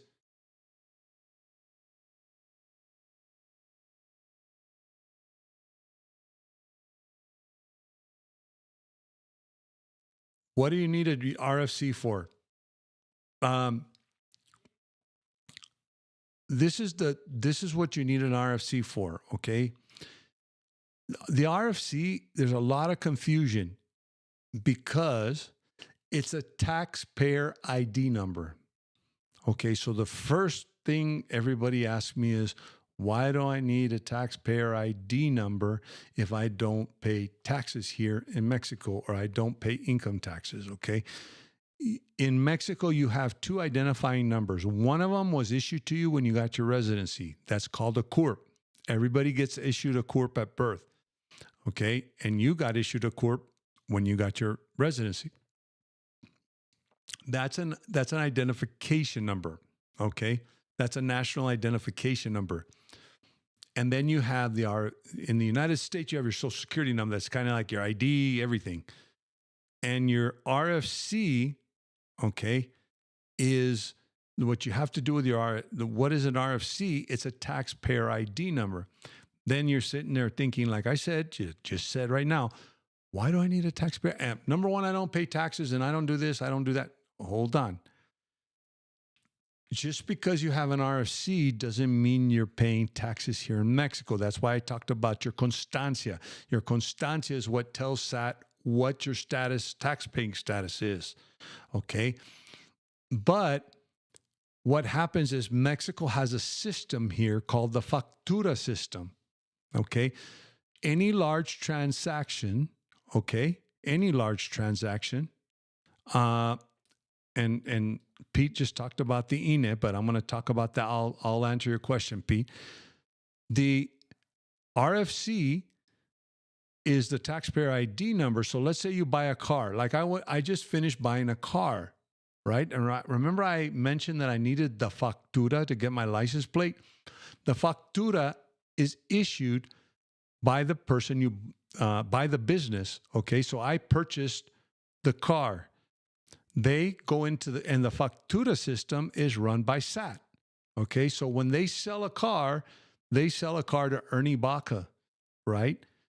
Well, before, if Ernie Baca didn't have an RFC, it was, we just sold a car to a random person because they have a generic RFC. They still use a generic RFC because it hasn't been 1,000% implemented. Even though it's 99.9% implemented, there's still the generic. The generic RFC is supposed to not even exist anymore, but people can still use the old factura system and issue it with a generic. But before, when you bought a car and you didn't have an RFC or a taxpayer ID number, then the business said, oh, we just sold it to Joe Blow. His name was Ernie Baca, but he didn't have an RFC. So what was happening, okay, is that, but this goes both ways. When the business buys the car, let's say they buy the car to sell it, or they get a factura, okay, they get a factura for buying the car or from the importer, from BYD, they get a factura of how much that was, okay. But let's say, and I'm telling you, this was what was happening. Oh, but we got a factura. Oh, BYD doesn't have an RFC number, so we got a factura from a random person. The car cost us $50,000, but we had to sell it at the end of the year for $30,000. We took a loss. This is how they were doing tax fraud, okay? Because they had the paperwork. Hey, I bought the car for $50,000 and I sold it for $30,000, so I took a $20,000 loss, or a 20,000 peso loss, or whatever you want to call it. But I took a loss, so now I get a write-off. There were these people called factureros that would create fake companies and everything else, and then they would get these businesses here would get these facturas, and it was a way of evading taxes. Okay, so what did the Mexican government do? They said, okay, everybody's getting a tax ID number, so that when Ernie Baca buys a car, I have proof that you sold it to a real person. You sold it to Ernie Baca. Because there was a lot of times people were producing facturas for sales or for purchases that then never happened, okay? Because you got to remember, in the United States, when you file your taxes, you just go file your taxes. You just tell them how much. The only thing you have is your W-2, your 1099s, and then it's the honor system. If you made some extra money and you need to pay taxes on it, you just have to report it, right? I mean, later on, if they audit you, yes.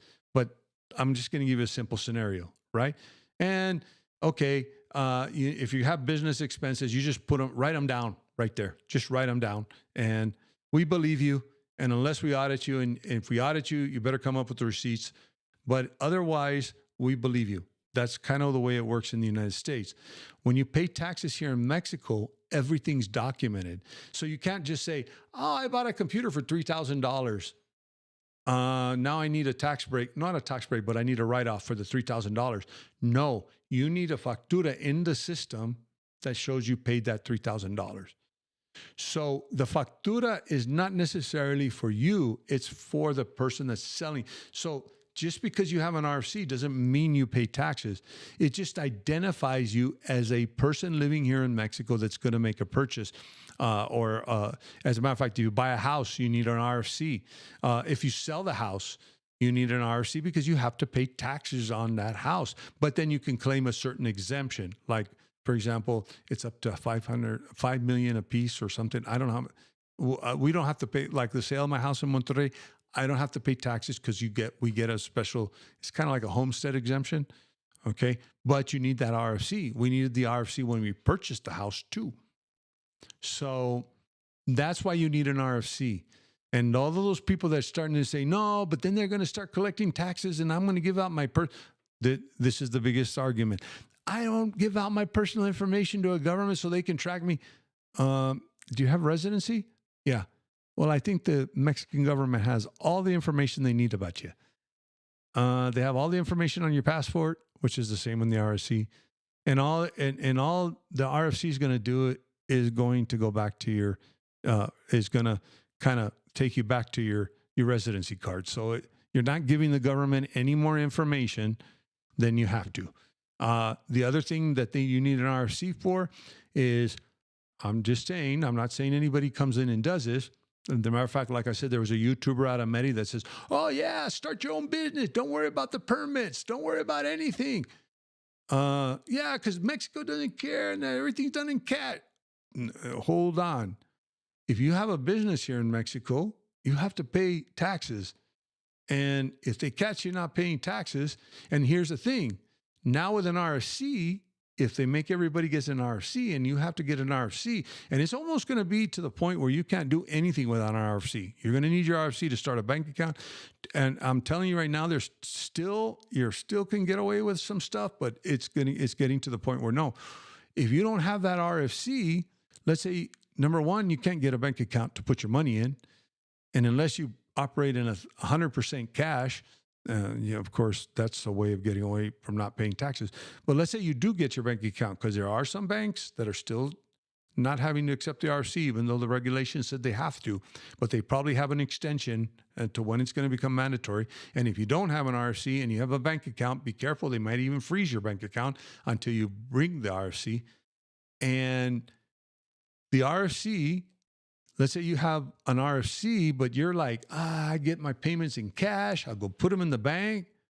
Well, now they have records linked to your taxpayer ID number.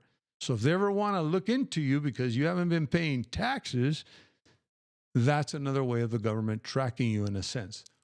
Okay. But then you could say, well, then I don't want to be tracked and I'm going to start a business anyway. Trust me, you're going to be in more issues if you don't have an RFC. So that's why you have to have an RFC, okay? It's not because Mexico's trying to collect taxes on you. It's not because Mexico, if you have to make taxes, if you have to pay taxes here, then you have to pay taxes here. If you don't have to, for whatever reason, tax treaty, you make, my pension comes from the U.S., I pay taxes in the U.S., there's a tax treaty between the two countries, I don't have to pay income tax here. So therefore, I don't have a tax liability here in Mexico. Now, if I sell my house, I have a tax liability. If I sell a car, I have a certain tax liability or certain things. If I start a side business, I have a tax liability here. I use my RFC to report those, and I put it into the factura system when I make money. And actually taxes here are pretty much automatic. You file them. You have accountants that'll file them for you.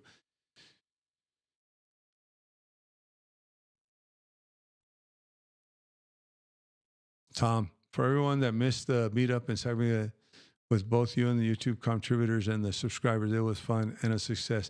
Do yourself a favor and try to make it next year. Great group of peeps. Thanks, Tom. Oh, and don't order 400 pizzas. Yeah, but the cold pizza the next day was good, though, Tom. I didn't know how many people were going to make it, and I just kind of over-ordered the pizzas. Now, INE, and actually, Laura, you answered it, and Pete, you said you were a dual citizen, so you probably have an INE.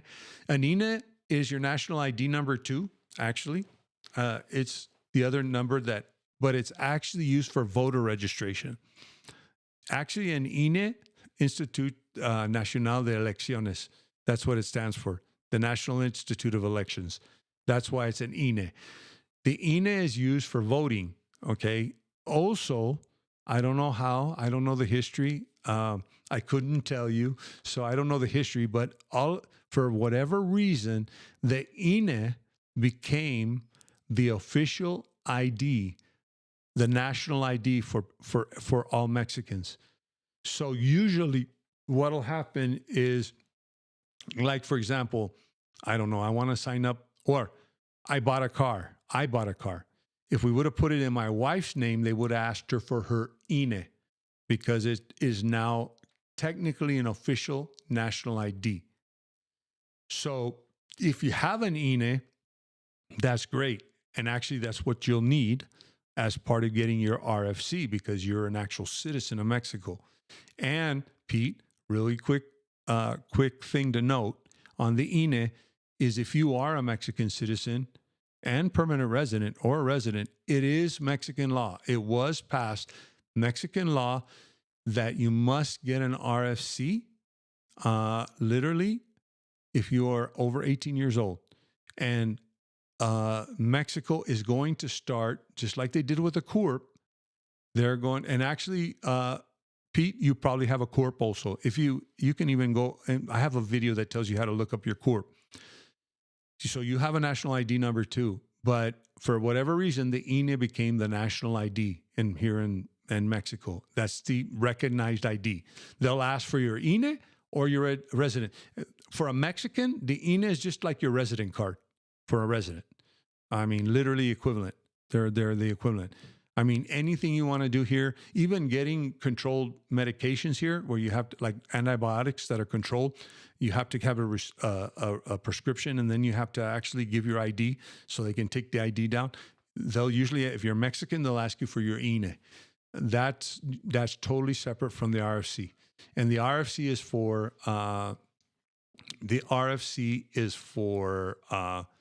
for tax purposes. So hope that clarifies the both.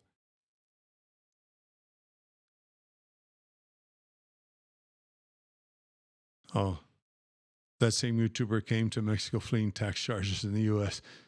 Yeah, well, if it's the same one that you're thinking of, I'm not sure about the tax charges, but I think he had some worse problems, more like drug charges in the U.S. And then supposedly he showed up. He didn't show up to court. He was here in Mexico, and he had a proxy show up for him, and his case was dismissed. That's his story, and I guess he's sticking to it. But I can almost guarantee you, in the United States, if charges are dismissed, if you are to make a court appearance, you have to go personally. You can't send somebody in your place. What he's claiming to the public is not true. But yeah, take it for what it's worth if it's the same one. And I didn't know about the tax stuff, but probably I wouldn't doubt it neither. Yeah, RFC is needed for a bank account.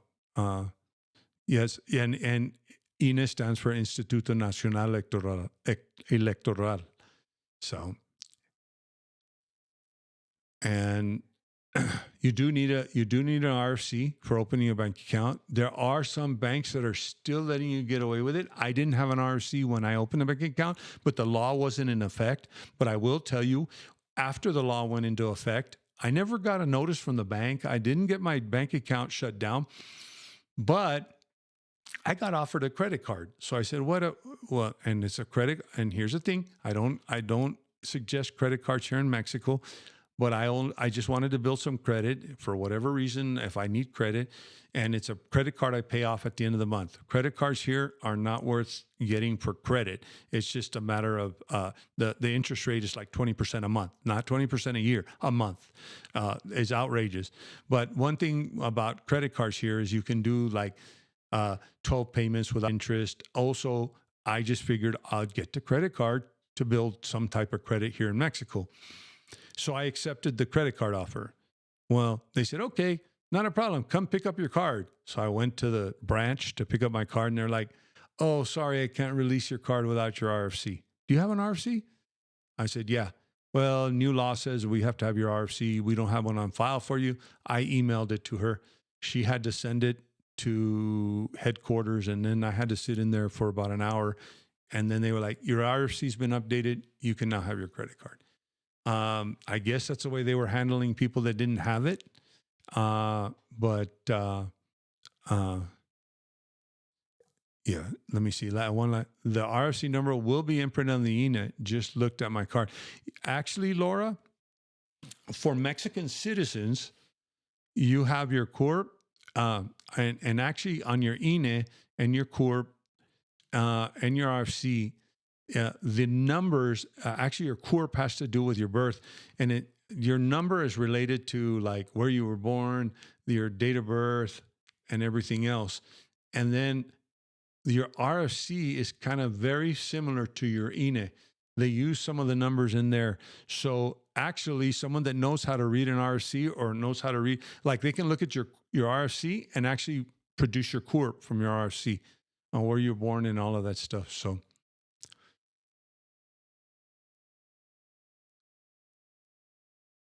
yeah, now the corp is on your residency card. If you're a resident, your corp will be on your residency card. And also, but there are some services that ask you to print it out. There's a website. I have a video on that, on how to print out your corp. There's a website you can go to. You just put in your information and date of birth, and it'll spit out your corp, actual physical copy of your corp. That is issued to you. Your corp is issued to you with your residency. And Pete, if you already have your INE, I know that Laura said you need your RFC to get your INE, but one of the things I will note that this law didn't go into effect except for a couple of years ago. So if you got your dual nationality, I know a lot of people that have their dual nationality. If you got it before a certain date, they didn't require you to have an RFC. This law was only passed, like, I want to say 2 years ago. I did it when it came out. If you want to go into my old videos, when I said you need an RFC, it's a new law. I did a video. That's around the time that they made a new law. Now, they did extend the deadline because when they passed a law that every 18-year-old and over had to have an RFC, well, what Mexico didn't realize is that there was a lot of people. So it sat up for about a year and a half, maybe 2 years. So they kept giving extensions on the deadline. Let me see. I like being a fly on the wall and being able to hear all the great info being provided by Ernie and the community during these live sessions. Thanks, Rick.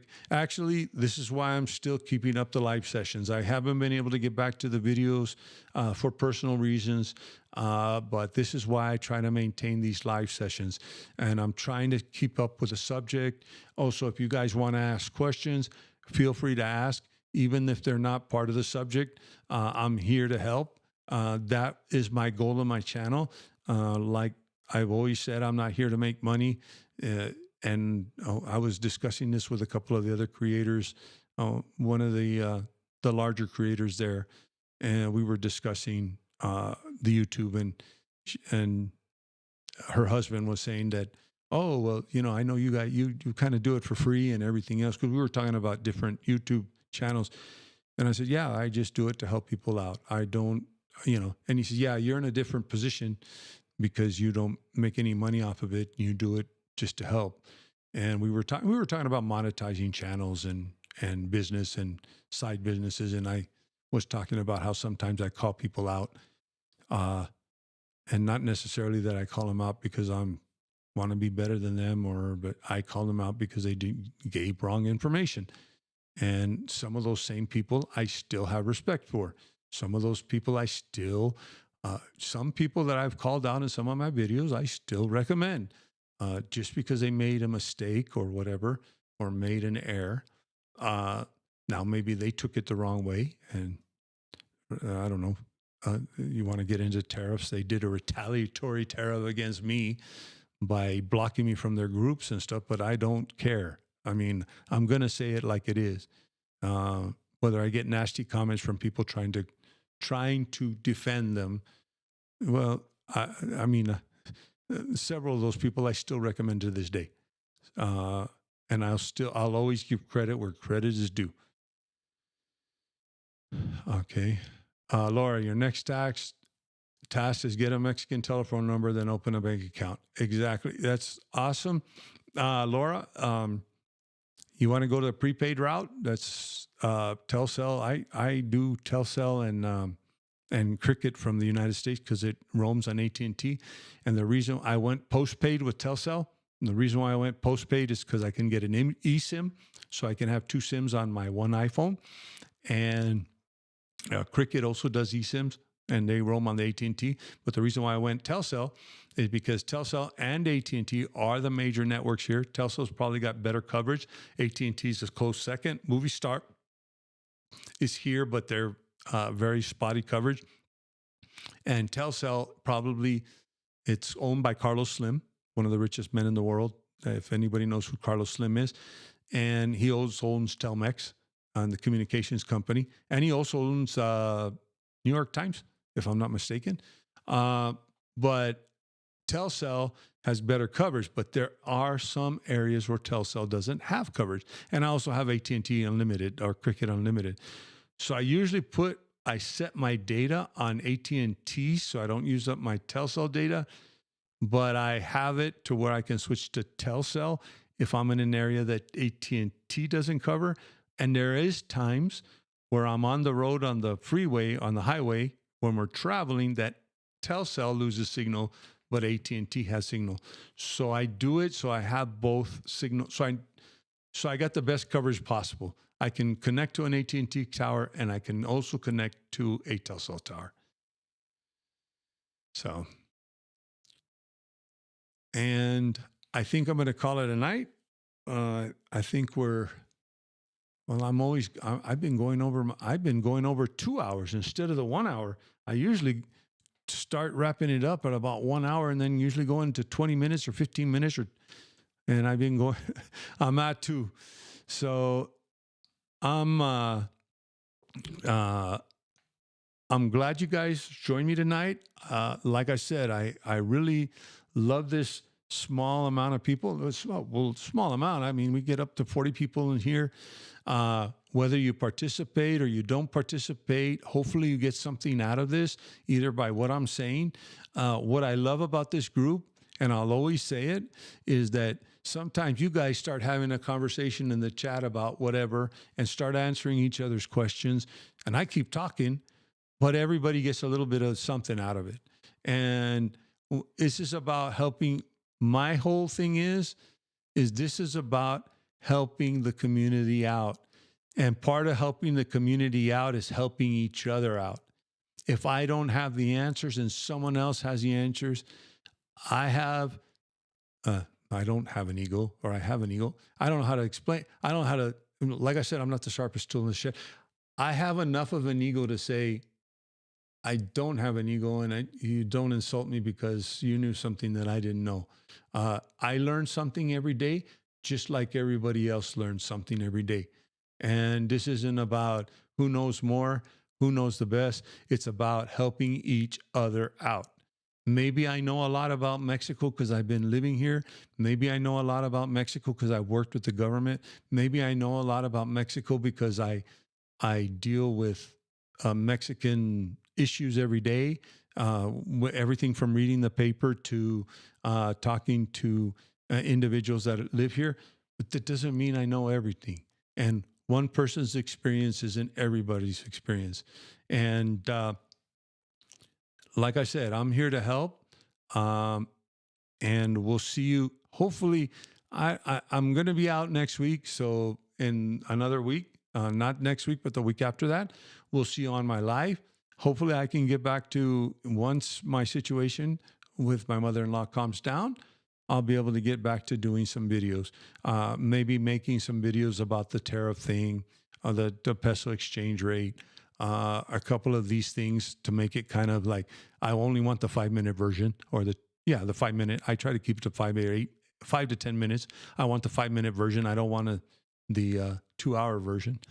So hopefully we'll be back soon. And thank you very much for your time. Thank you all very much. I love this community. We have a great community. Very rarely do we get a lot of hate. What I mean by a lot of hate, we don't get a lot of people arguing with each other. We just tell each other the facts and what we feel and how we can help each other. And instead of giving opinions, we just give each other our experiences. And this is what happened to me, and this is or we give each other help on how to navigate coming to Mexico. Hope you guys enjoyed it. And then, things might change, but I will keep everybody up to date. And this is why I am continuing my lives. This is why I'm taking my time. I am busy and everything else, but I am taking my time to get these lives out because I do want people to stay informed. And this gives me a perfect platform to keep you informed. If something came up this week, I can mention it on the live and not necessarily have to worry about getting a video out as quickly as possible, or the video is like a week old and it no longer means anything. These lives are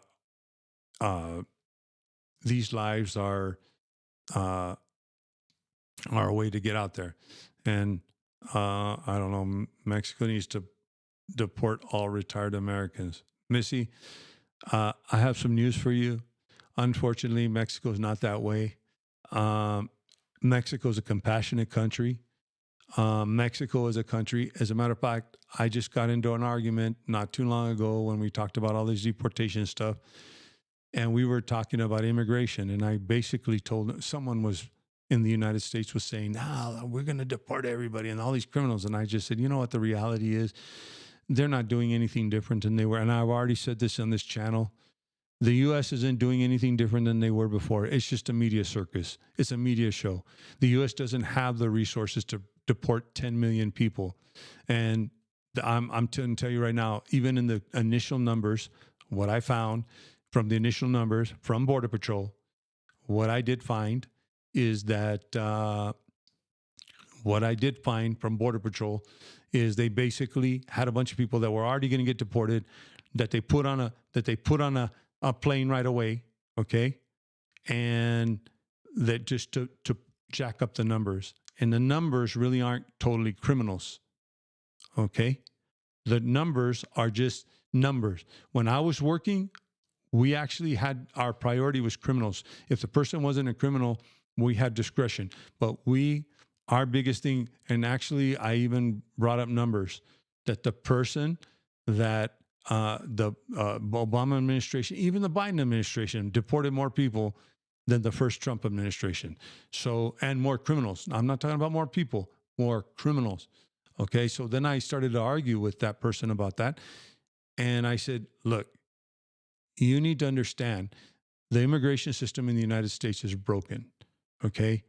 And one of the differences between the immigration system, my wife started the immigration process when she was 8 years old and didn't get her residency, not her citizenship, until she was 18. Till she was 18. You know how long it took me to get my residency here in Mexico? It took me 2 days, or it takes an average of 2 days if you qualify. Okay. And all this argument of if you do it legally, yeah, doing it legally, and someone says you don't want people coming in the back door, that's why you need to deport people. Well, the problem is if you lock the front door and don't let anybody in the front door, people have to come in the back door. Even if you want to control people coming in the front door, okay? So what does that mean? And here's the thing: there's a lot of people that couldn't even meet the requirements. What did Mexico do? They went out of their way with the regularization program to be compassionate to those Americans that couldn't. And here's the thing: Mexico is setting an example, because all that hate and get rid of all the Mexicans and everything else. Well, you know what? I don't know if you've ever heard the saying, and I hate to say this because of president, and I don't want to sound chauvinistic or politically incorrect, but Mexico's the bigger man here because they find a way to let immigrants in, and they find a legal way. And if you're not here legally, then yeah, you get deported. But they have a system set up, and guess what? It's a lot better than the U.S. system. And so say what you want and give a lot of hate, but I'm going to tell you right now, Mexico's not that way. And I get it. People say, yeah, deport all the Americans because they're deporting all the Mexicans. Hey, you know what? That's politics, man. I don't discuss politics here. And anybody that wants to make a statement like that, I'm sorry, but I don't. And I take offense to those comments. I don't agree with what's going on in the United States, because I'm telling you right now, what's going on in the United States is the same thing that's been going on for the past 20 years or 30 years that I've been working. Criminals do get deported. People that get caught illegally in the United States do get deported. There's a process, but the process is broken. That's the bottom line. And Trump can say, or whoever can say, whatever they want to say, that we're deporting record amounts of people, but it's a media circus. It's to make people believe that more people are getting deported than they are. I'm even looking at Department of Homeland Security. The Secretary of Homeland Security on my Facebook says every day how many people were deported, but she's not telling you how many criminals are being deported. And let me tell you something. Those numbers that she's posting are a lot lower than when I was working. I will tell you that much. So that's where I'm going to stop. So anybody else?